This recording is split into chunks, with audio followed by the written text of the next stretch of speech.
is already referred to a committee and being discussed and heard, it is for that committee unless we are asking the plenary to reverse. Having said that, it is the right of the gentleman to bring these things up. I didn't want to be accused of gagging him or not allowing him to speak. But I ask for his patience. I know this is a very emotional issue for all Filipinos. But as he is doing his job, may he allow me to do my job. My first question, Mr. President, is Your Honor, Senator Trillanes.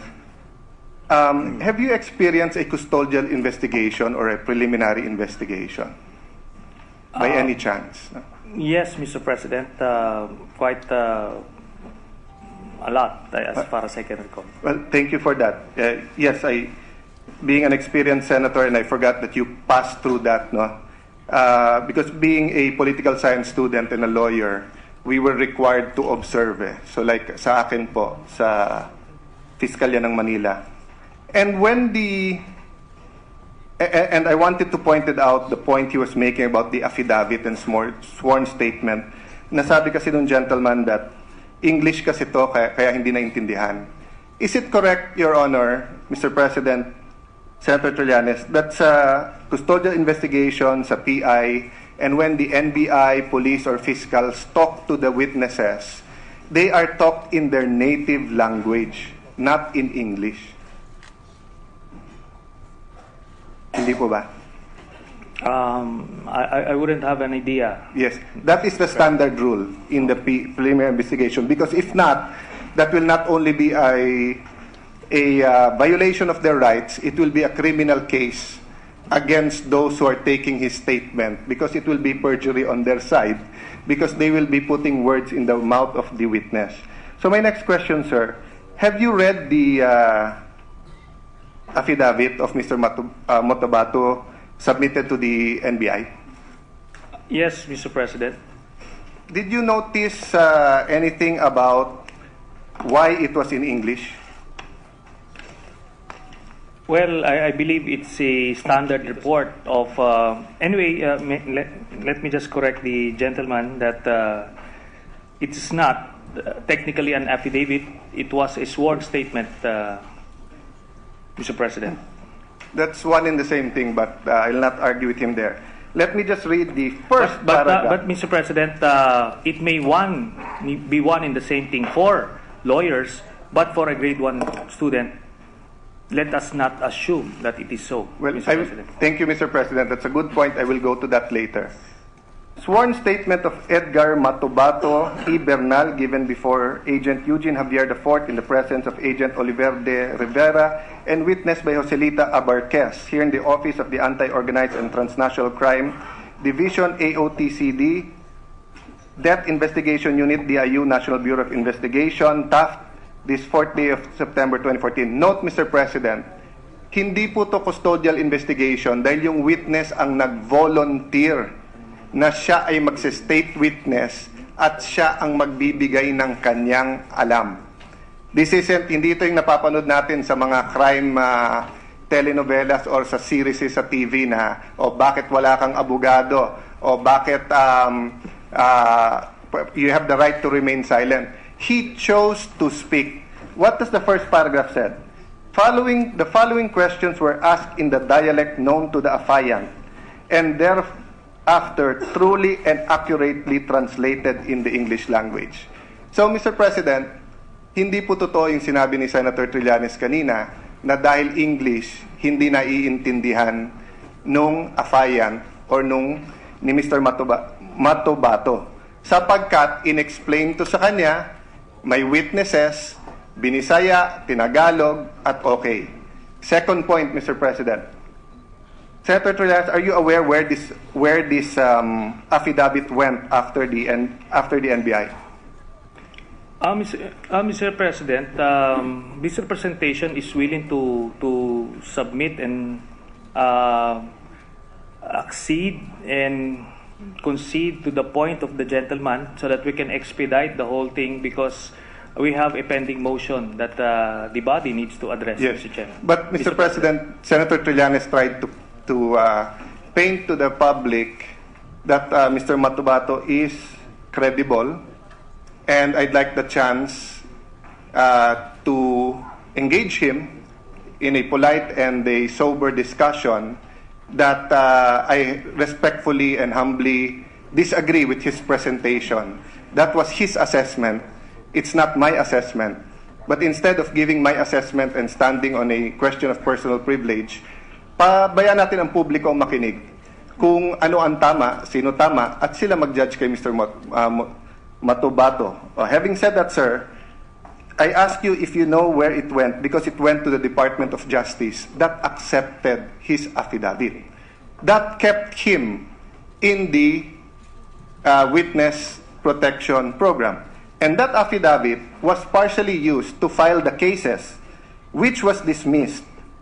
And I'd like to ask Senator Trillanes, are you aware that the case filed by Mr. Matubato against the 5 policemen for torture, arbitrary detention, violation of human rights of a detained person were dismissed by the DOJ during the time of President Aquino? Are you aware, sir? Mr. President, again, I am wondering where all of these questions would lead to, because if the gentleman intends to test the credibility of Mr. Matubato, then I am the wrong person to ask. I have presented the findings that we gathered based on our limited capability, and I presented my case to the floor.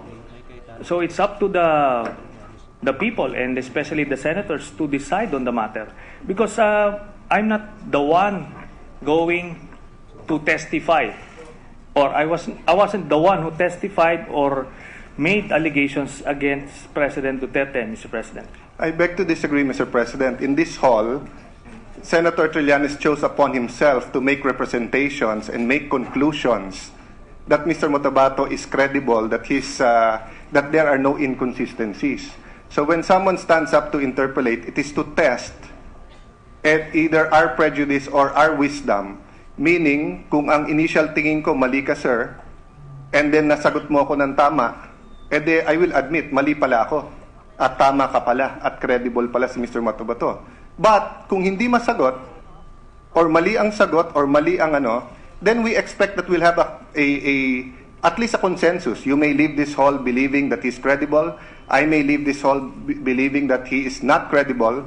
But at least the fellow senators will have the benefit of both sides, and not only the side of Senator Trillanes. And the public will also get to know. Anyway, Mr. President, on June 30, 2016, the day the President took his oath, dinismiss po ng DOJ. Hindi po DOJ ni President Duterte yan. It was through Assistant State Prosecutor Charlie Guhit. Which brings me to the next statement, the next question.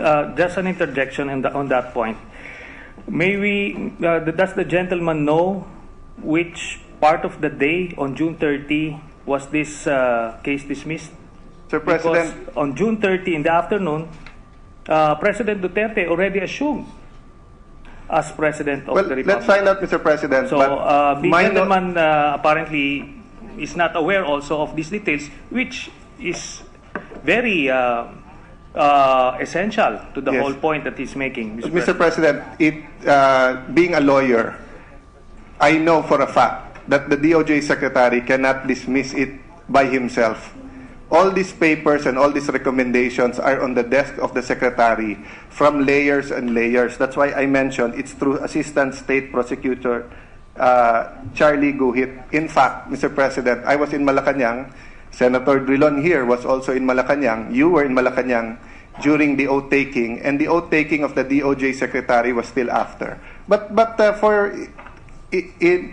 for fairness, we will go there and look at it. But I stand by my word, Mr. President, that my belief is that all of these assessments made from the lower prosecutors to the state prosecutor to the DOJ was done during the Aquino administration. Which leads me, Mr. President, to the question that I'd like to ask the Honorable Senator Trillanes. Do you know the doctrine or the theory about half-truths? Have you heard about this? In as much as I would want to be schooled by those legal jargons, but I wouldn't want to waste the time of our colleagues, Mr. President. I believe we can schedule another whole day seminar if the senator would wish to school me on legal matters, but the issue remains addressed, Mr. President.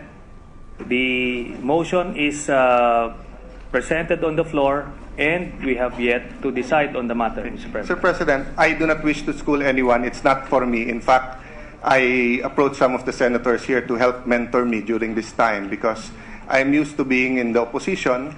There's much for me to learn, but I bring up the doctrine or the concept of half-truths because this is what criminals use, and this is what people na naninira or people who want to destroy credibility of others use. What is the concept of half-truths?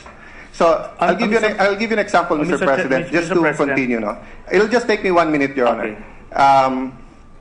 If Senator Pemintel, our Senate President, is in front of me, Senator Trillanes, and I are here, and then I say, can I have 1 minute para mag-CR?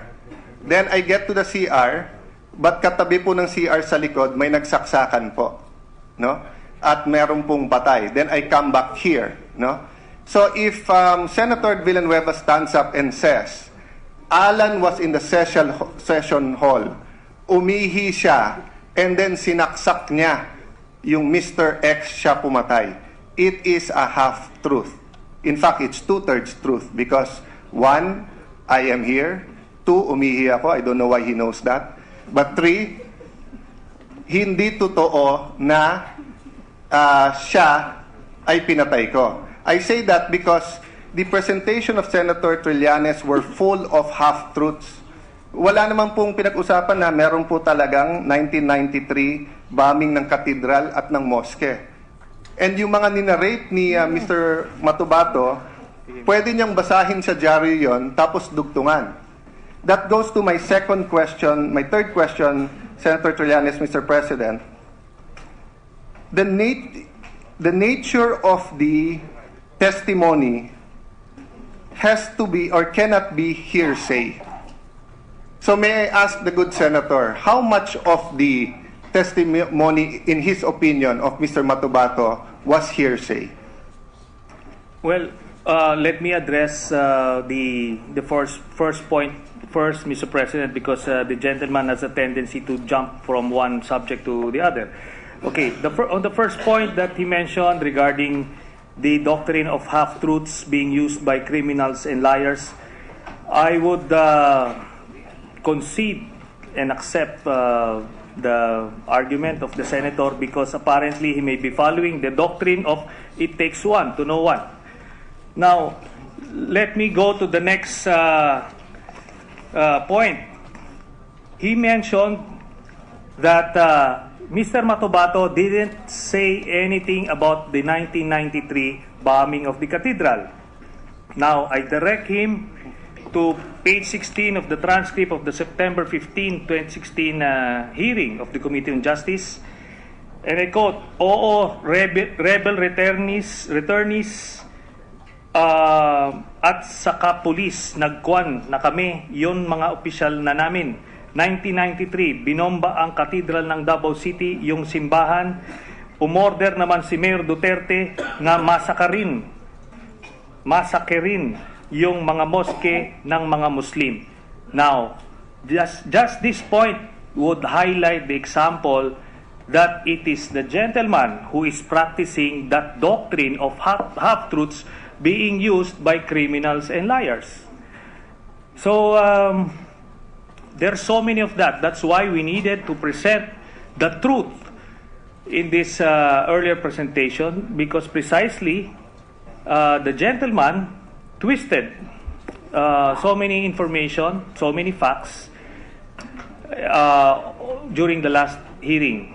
Again, Mr. President, if the gentleman is opposing, then I believe it is time to divide the House. I'm not opposing yet. I ask if he's willing to be interpellated. Kung tatakbo siya, ayaw na niya. Kung ayaw niya magpa-interpellate, that's his call. But usually, Mr. President, because this is a hall of gentlemen and ladies, in the same patience that we sat here and listened to his presentation, usually the senators also patiently ask for questions, receive the questions, answer them. Actually, Mr. President, it's quite parliamentary to say it takes one to know one, but I'll not take any offense. I'm used to that kind of, even now sa cellphone, araw-araw, there's a brigade to curse, etc., me, and etc., and it's okay. But I'll just follow his logic. It takes one to know one. So he says, I'm a person of half-truth. That's why huli ko si Matubato na nag-half-truth. So siya na rin nag-admit na si Matubato is using half-truths. Following his own logic. I will sacrifice my own credibility. If he is saying it takes one to know one, so, and I know that half-truths ang ginagamit ni Mr. Matubato, so he's admitting that his own witness, or the witness that he stood up to protect or to explain, expound. But having said that, Mr. President, hindi po ako ang testigo. So if I use half-truths, or if I use misleading, leading questions as a senator to get to the truth, that is allowed. Yung pong hindi allowed, yung witness na hindi niya sasabihin ang katotohanan. Bakit po? If you notice, Mr. President, and I see the famous Secretary Barbo right in front of me, he's famous during the impeachment of of a former president, where he again and again said, if you remember that, Secretary Barbo, do you swear to tell the truth? The whole truth and nothing but the truth. Because the reality is, you can say a half-truth. I can tell my wife, umuwi ako ng alas 12. Diba? Hindi ako tumingin sa babae. Pero nakapikit pala ako nung kasama ko yung babae. So, hindi whole truth yon, half-truth yon. But I ask that, Mr. President, in coordination with the question of hearsay, with the patience of Senator Trillanes, I didn't jump to a next. It's connected. Again and again, it has been proven. I also have my presentation, but I will not bore you with it. I will submit it to the Committee on Justice. And the good Senator Gordon has instructed us not to lecture the members. He has instructed us that if we have observations, we submit it to the committee, we discuss it among ourselves, then we will vote upon it. So, but because Senator Trillanes brought this up, I'm forced to also give my own observations. No? Every time that we look at Mr. Motobato's testimony, he jumps from pretending to have personal knowledge, going to hearsay. The best example dyan is yung kay Mr. Macdum. Sa affidavit po, pinakita na rin po ito ni Senator Trillanes, ang sabi niya, ang sinabi po niya doon, ang sinabi po niya dito ay terrorist lang. Terrorist lang. Tinanong ko siya, asawa yon ng asawa ng pinsan mo. Magpinsan yung asawa niyo. Papatayin mo, sinabi terrorist lang, walang paliwanag. That is contrary to human experience. Kung magpinsan ang asawa namin ni Senator Manny Pacquiao at balak akong gulpihin, hindi nga patayin, gulpihin. It is but human experience, it is but logical that Senator Pacquiao will tell his wife, pakisabihan mo nga yung pinsan mo, di ko na yung kaya yung mukha ni Alan na yan, gugulpihin ko na yan. Unless it happens spontaneously, na magkatabi kami, bigla na lang nainis, wag naman sana mangyari, Senator Pacquiao. No? But it is against human nature. So what does the affidavit said? The affidavit said, pinaliwanag ni Mr. Motobato na siya ang nagbomba ng moske, which he conveniently forgot, even if paulit-ulit ang question ko. Doon po sa Davao Death Squad, doon po nung tinanong siya at present siya sa unang hearing, nung palang pong unang punta niya sa hearing, ang sabi niya, at saka pagka 1998, sa umpisang pag-mayor ni Mayor Duterte, kinuha ako sa batalyon dahil maganda naman iyong performance sa Kapgu. Tapos pagkuha niya, dinala niya sa Davao City at nagtagtag siya ng grupo ng Lambada Boys. Hindi po yun ang sinabi niya sa affidavit niya. Sa affidavit niya, ang sinabi niya, I was only a farmer in Davao. Growing up, when I was in my 20s, I realized I need to make a better living. Which is substantial, Mr. President, because he testified 3,000 lang daw sweldo niya. pero namili siya na maging mass murderer. Ano pong kasunod? At the same time, I was attracted to the power, influence of people working for the local government because they were untouchable. It was then that I decided to join the Davao City government through the civilian security force. With your patience, Mr. President, kay Richard King, eto po ang sabi niya, they kept telling me to confess that I was the one who killed Mr. King. But I never did. Tama po si Senator Trillanes doon. Hindi niya claim na siya. Pero ano po sabi niya dito? Because I knew who killed him. I know SPO2, Renate Medina killed Mr. Richard King. Nobody else in Davao will take a project of this scale and against a person of this level but SPO2, Renate Medina. Sir President, what did he say in the September 15 hearing? Nagbago. Sabi niya, ang nag-utos niyan ay si Paulo Duterte. Ma'am, ang nag-utos niyan ay si Paulo Duterte, etc. sa McDonald's. Tapos eto sabi niya, word for word to, page 50 to 52 ng transcript. Pagkatapos yung iyong tumirang kay Richard King ay inyong kasamahan ko na rebel returnee na may kasamang pulis doon. Motobato, sila si Joel Tapales alias Turco at saka si Luloy Gabas, ma'am. So Mr. President, the presentation seems to paste things together to make it appear that the inconsistencies were minor. No, sir. When you change the names of the person who killed, when you change how they were killed, kay Mr. Macdumpo, ang sinabi niya, at paulit-ulit ako, tinanong ko siya, nilaslas niyo ba liig? Sabi niya, hindi. Tinanong ko, tinadtad ba? Hindi. Pero sa affidavit po, or at least ganun po ang concept nung pagtatanong. Sa pagdating po sa affidavit, ang sagot po sa affidavit, nilaslas po nila.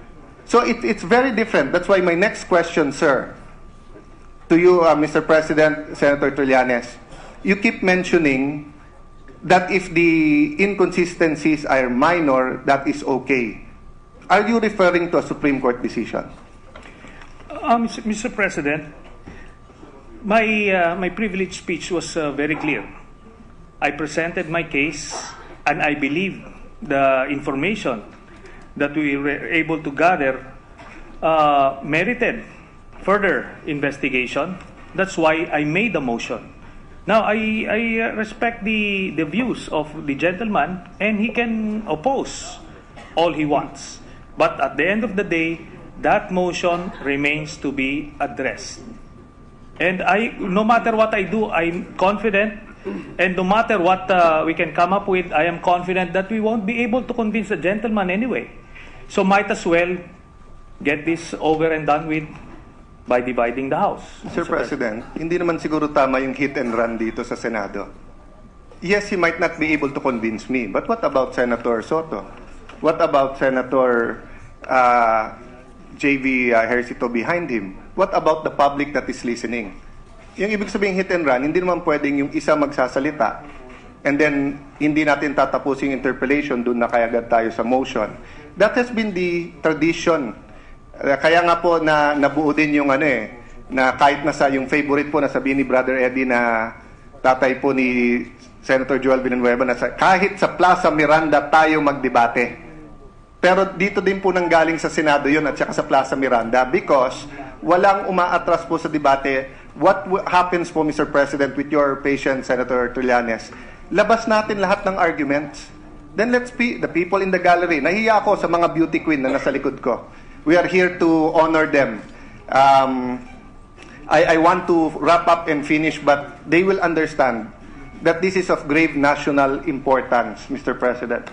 Mr. President, in GR number 179497, People of the Philippines versus Mamarungkas. This is a recent case, 2012. But if you Google po, napakaraming kaso nito. This is from one of my favorite justices, Justice Castillo. But there are Justice Del Castillo, sorry. There are many other cases that say practically the same thing. Ito po ang sabi ng Supreme Court. The perceived inconsistency on whether Gepayo knows Ampatuan even before the incident is inconsequential. as to discredit the credibility of Gepayo's testimony. The inconsistencies pointed out by the appellant pertains only to the collateral or trivial matters and has no substantial effect on the nature of the offense. In fact, it even signifies that the witness was neither coached nor was lying on the witness stand. What matters is there's no inconsistencies. Mr. President, this is the important part.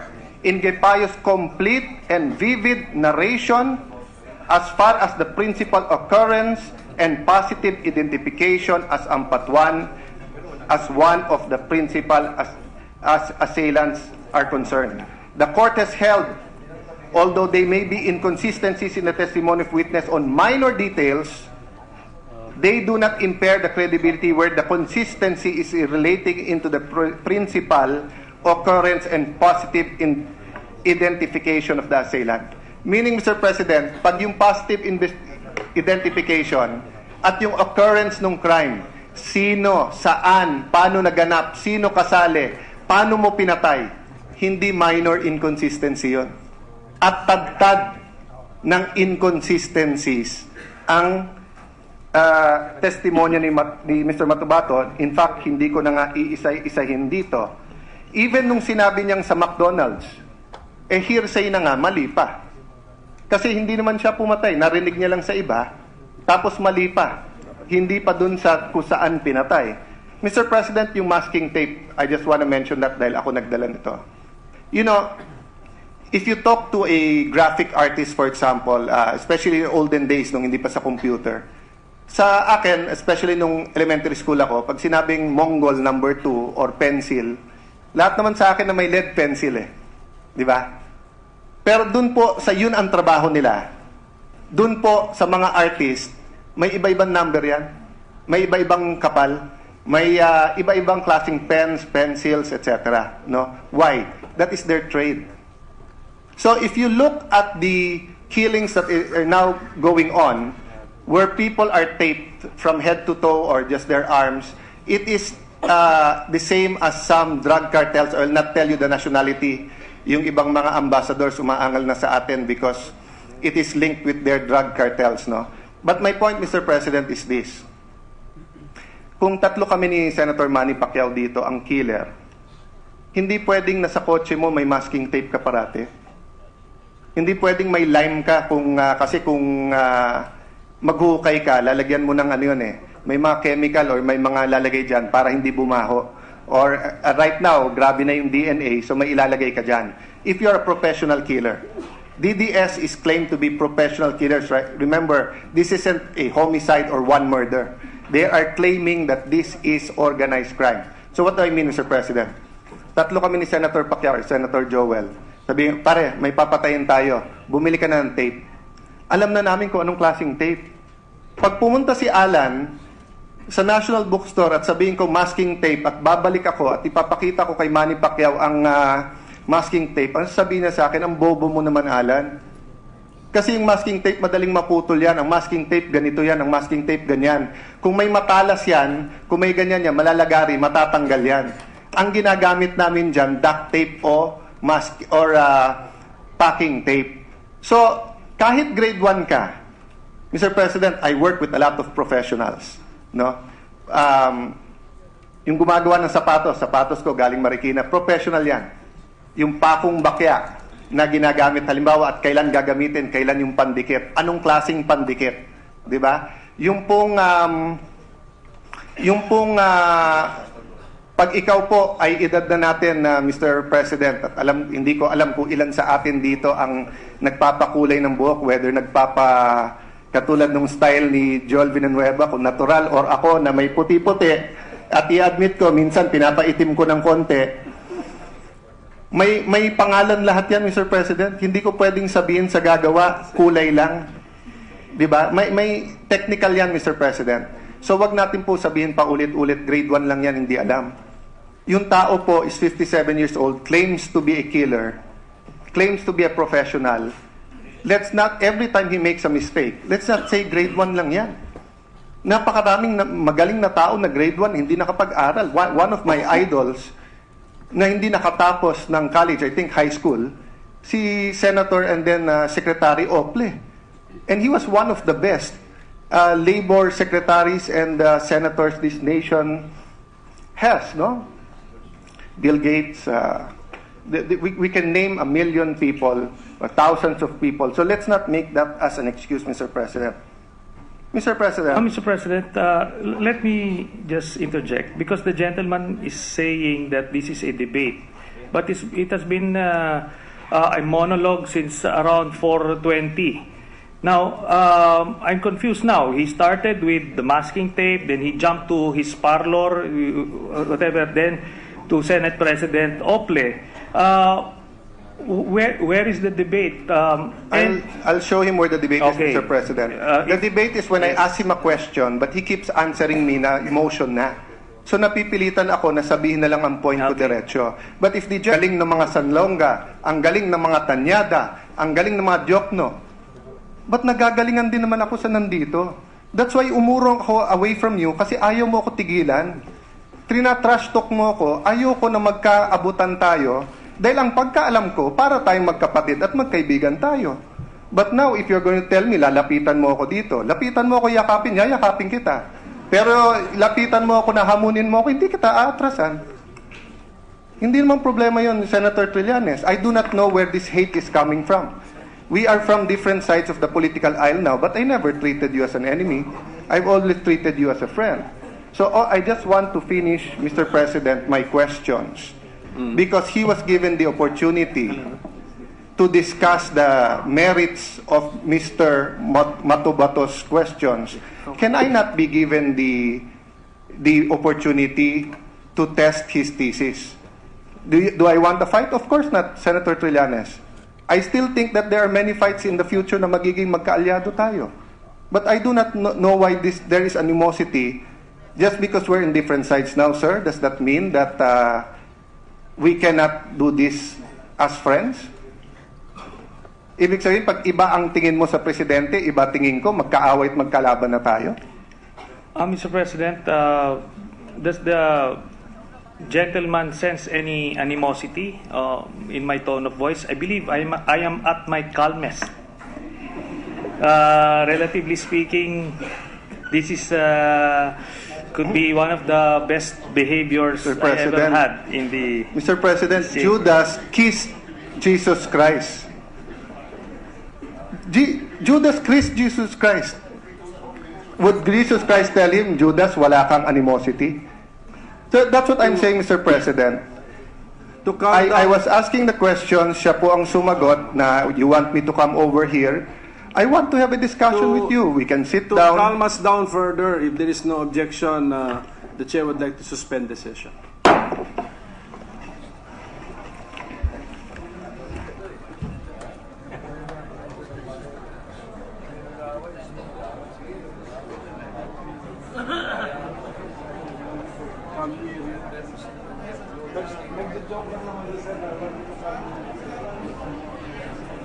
If it gets not sending the bill, because it goes to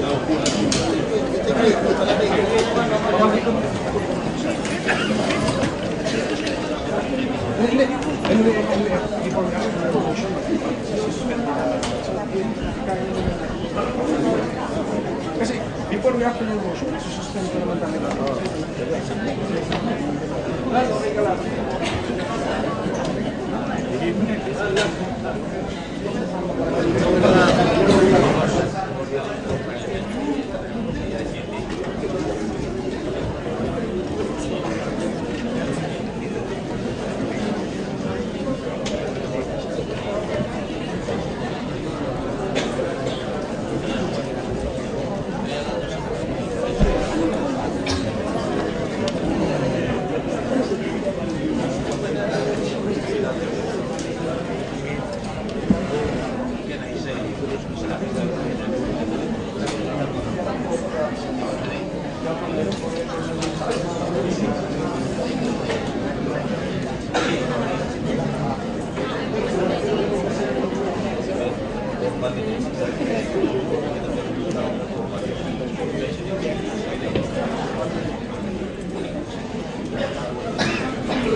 I-refer natin. I-refer natin. Miss Mali. Miss Mali. Uy, ang ganda na nabenta yun.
Check, check, check, check, check, check, check, check, check, check, check, check, check, two, two, check, check, check, check, check, check, check.